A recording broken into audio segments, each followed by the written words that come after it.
Mr. President, the Senate is now debating the EXPIRE Act. This is bipartisan legislation, Mr. President.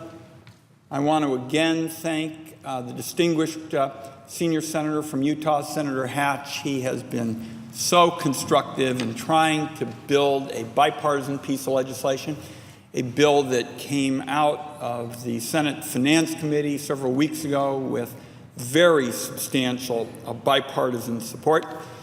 It really is designed to deal with a number of tax provisions that are temporary in nature, and it, in effect, extends those temporary tax provisions until the end of 2015. And in consultation with the distinguished senator from Utah, I thought it was important to call this bill the EXPIRE Act. And it was important because this legislation actually does expire after 2 years.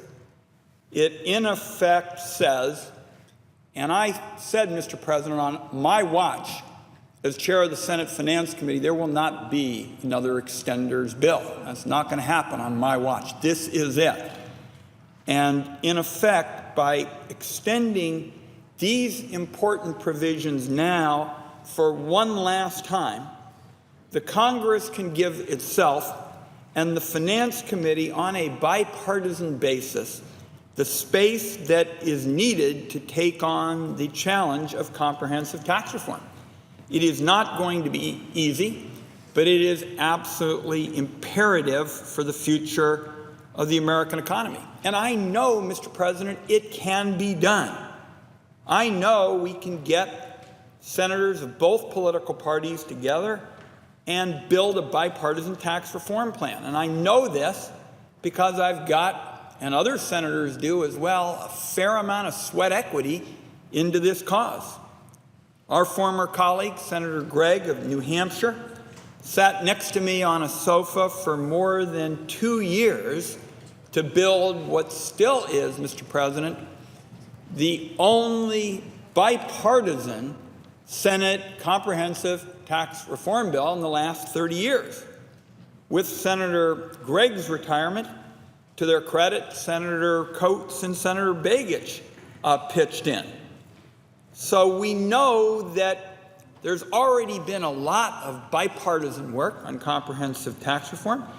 And suffice it to say, again, building on this bipartisan lineage, my colleague from Utah, the senior senator, Senator Hatch, and Ambassador Baucus and Chairman Camp in the other body have also put in years of work and laid a strong foundation for tax reform.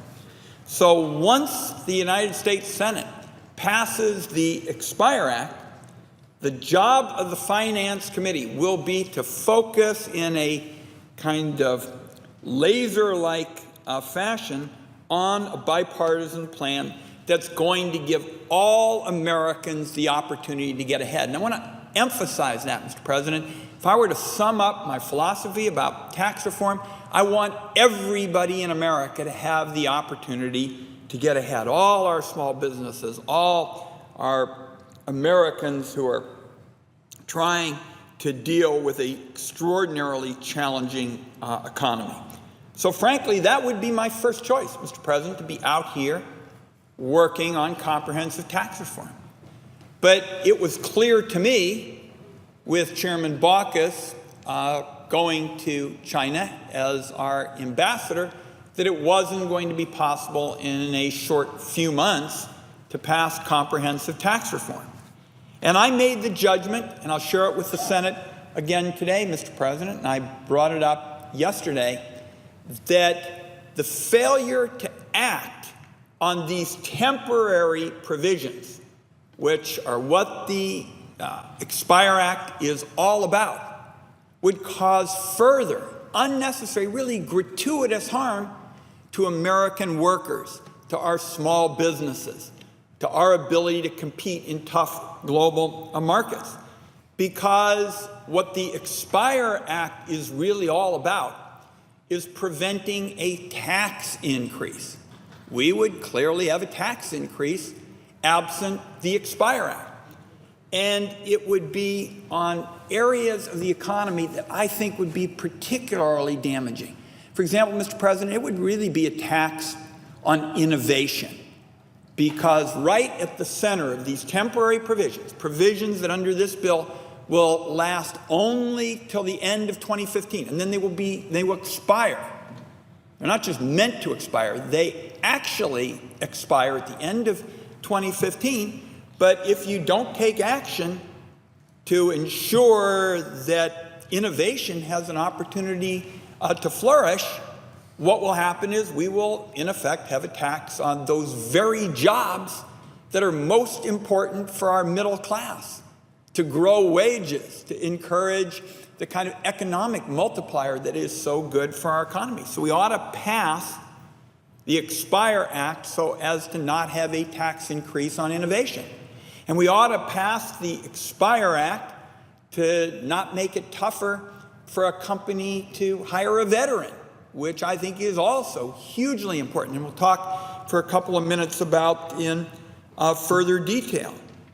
And another one that I know a lot of senators are going to hear about this week is what would happen, absent this bill, to millions of Americans who are underwater on their mortgages. These are hardworking middle Americans who now are deeply underwater, and their lenders are willing to work out arrangements to lower their debt in a number of instances.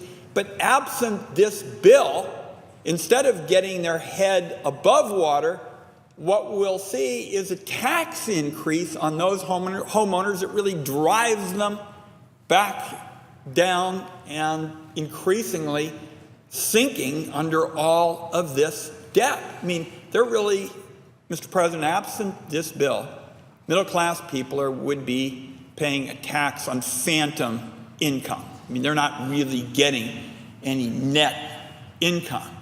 But when their lender works with them to relieve their debt, they surely shouldn't have to pay a hefty new tax on that. This bill does that. So I just wanted to spend a few minutes this morning, because this is National Small Business Week, and this legislation in particular goes to great lengths to make it attractive for small businesses, and particularly for small businesses who would like to hire new workers. Today we know there are nearly 10 million Americans out of work, and they're looking for jobs. The unemployment rate in my home state was 6.9%, which is well above the national average. I think we would all agree that our highest priority should be to help people find jobs, and the EXPIRE Act is an opportunity to do that, particularly with respect to what it does for our small businesses. So let me outline a few of those provisions, again, temporary in nature, so that we can do even more on a permanent basis for growing our economy and making it attractive for our small businesses to hire new workers. In the EXPIRE Act is the Work Opportunity Tax Credit, which encourages employers to recruit, hire, and retain individuals who often have had trouble finding jobs. The EXPIRE Act extends and expands this legislation in a few key ways so that the credit can help small businesses hire an even greater number of struggling Americans. First, it would do more to help the long-term unemployed find work. These are those hard-hit Americans who are deeply at risk of falling between the cracks. Second, the new approach will preserve the credit for veterans returning from overseas who we have seen packing, literally packing, Mr. President, job fairs in cities across the country in search of work. Just picture that. The veterans who've worn the uniform of the United States and served all of us so admirably come back, can't find work, and are coming out in throngs to these job fairs around the country, and this bill will help them. Small businesses that employ military reservists also currently get a wage credit when their employees get called up to active duty. Not only will the EXPIRE Act increase that credit, it will open the credit up to employers of all sides to improve job security for even more reservists. Now, I mentioned the research and development credit, which of course encourages innovation in firms of all sizes. For many of them, having a strong research and development credit is simply imperative. But the reality is, Mr. President, the current credit isn't doing all that it might do to help small businesses. And complicated rules that are buried in the tax code may erase any benefits they see. The EXPIRE Act will change that in several key ways. To start, it'll expand the pool of small businesses who benefit. It'll also allow startups to use the research and development credit to help pay their employees' salaries. And it will build a bridge to tax reform so that Congress can do more work to improve the credit further and make it permanent.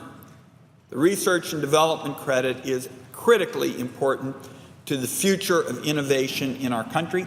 And apropos again of the bipartisan theme that we've taken in the Finance Committee with the support of the ranking minority member, the distinguished senator from Utah, there's been some very good work done by the senator from Kansas, Senator Roberts, and Senator Schumer on this, and I want to commend them for their efforts to really spotlight the need to do more to reconfigure the research and development credit to help small businesses.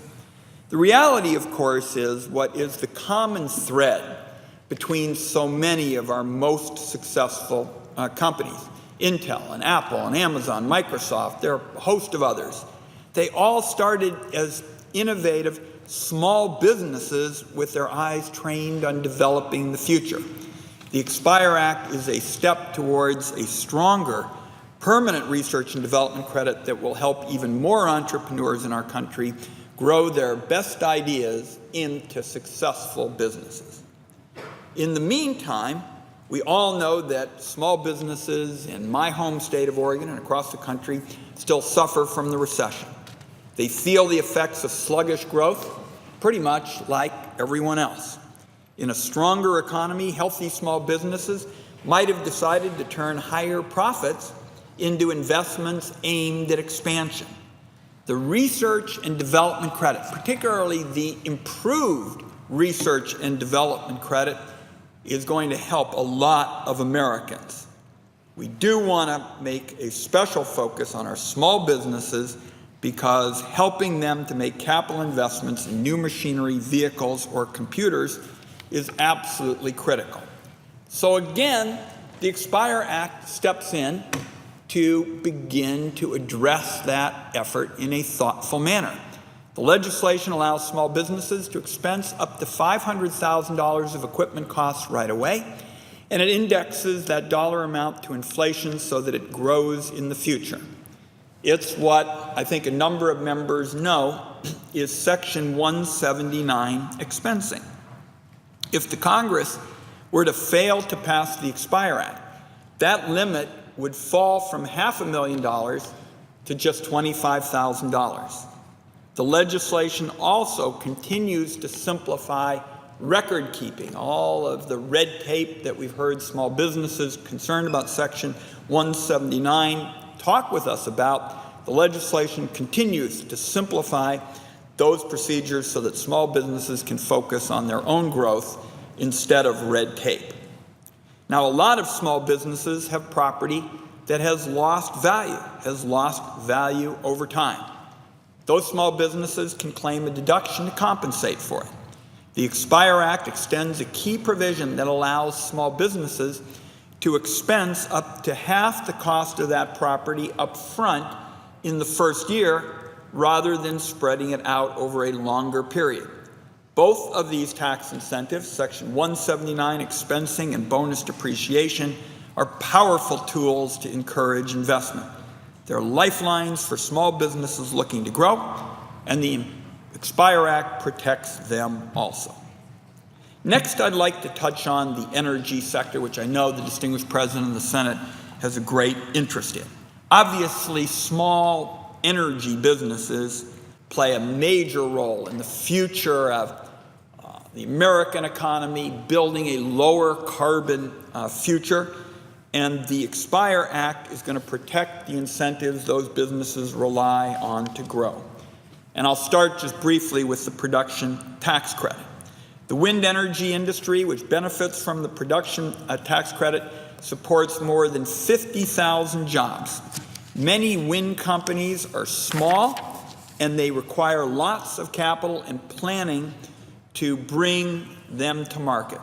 And their story illustrates what's important to end the cycle of stop-and-go tax policies that makes our tax code, again, needlessly, as some would say, almost insanely complicated and uncertain.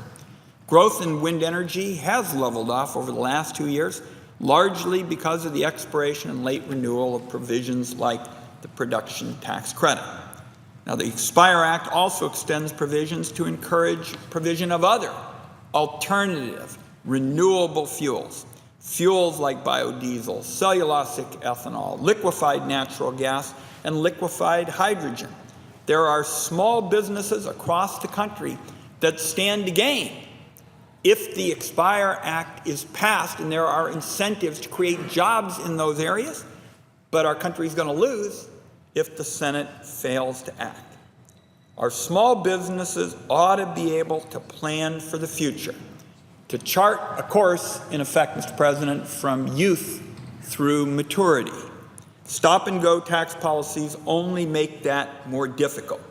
Even when well-intentioned, productive tax incentives go into the code, allowing them to expire over and over again, and it really undermines their effectiveness and the ability of our businesses to have the certainty needed to grow for the long term.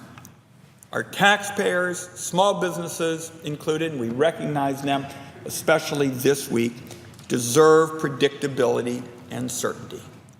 So the EXPIRE Act is called the EXPIRE Act for a reason, Mr. President.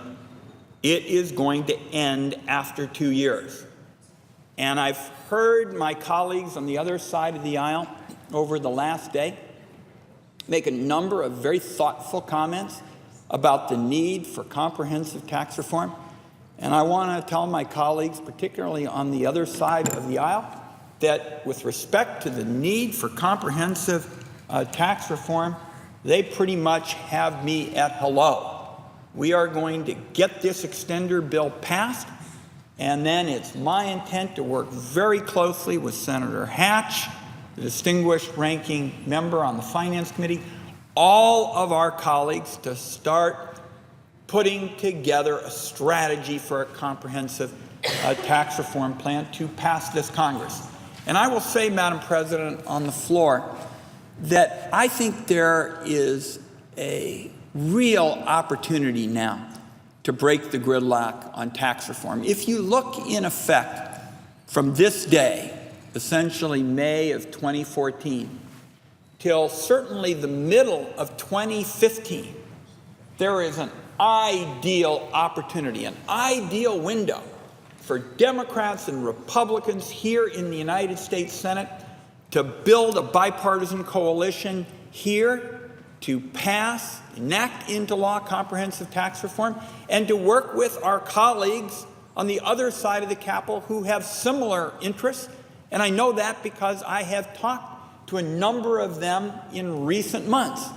So I want colleagues on both sides of the aisle to know that we are going to focus on getting these extenders passed now. Speed is important because the longer you wait, the more you damage, for example, our ability to create those innovation jobs, because in effect we're going to have a tax increase on innovation, making it harder to hire veterans. The tax hike, in effect, middle-class people would get because they're underwater on their mortgages and they got a break from their lender.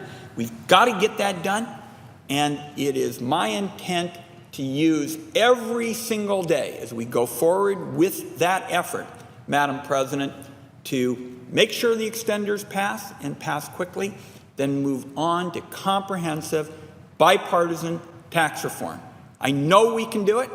He's not here today, but my colleague from Indiana, the distinguished senior senator, Senator Coates, has done very good work, stepped in when Senator Gregg retired, has more than met me halfway. I particularly want to commend Senator Begich, who has been part of our bipartisan coalition, who's had very thoughtful ideas, particularly on protecting the middle class small business. He is a small business person himself, incentives for savings. So I've been out here probably 20 minutes or so, Madam President, and I haven't said anything that isn't about Democrats and Republicans coming together first to pass the extender legislation and then to use every single day over essentially the next year and a half, that window really until summer of 2015, to put together a bipartisan plan that can help grow the economy. Madam President, I'll close with this.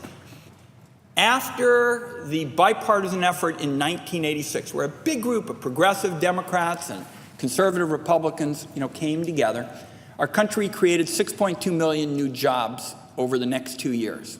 Now, nobody can claim that every one of those jobs was due to tax reform. That simply would be stretching things. But clearly it helped. And the businesses that I talk to now in Oregon and others who come to Washington say they very much want the same certainty and predictability that was seen in 1986 in terms of being able to make those investments to grow their businesses and particularly hire more middle-class Americans at good wages. That's what we're going to be all about, Madam President. We're going to pursue it in a bipartisan way. Let's pass the EXPIRE Act and move on to address the question of bipartisan comprehensive tax reform. And just as I leave the floor, I touched on it while he wasn't here. I'm particularly pleased about the Roberts-Schumer addition to help more small businesses be part of those innovation jobs for the future. Because what Senator Roberts and Senator Schumer did is to take that credit and do more to move it towards an approach that will help those small businesses, the ones starting in garages and all across the country where individuals are betting on the future and taking the risk. It's going to be easier because of the good work done by Senator Roberts and Senator Schumer. It is another reason for colleagues to vote for the EXPIRE Act. And with that, Madam President, I yield the floor.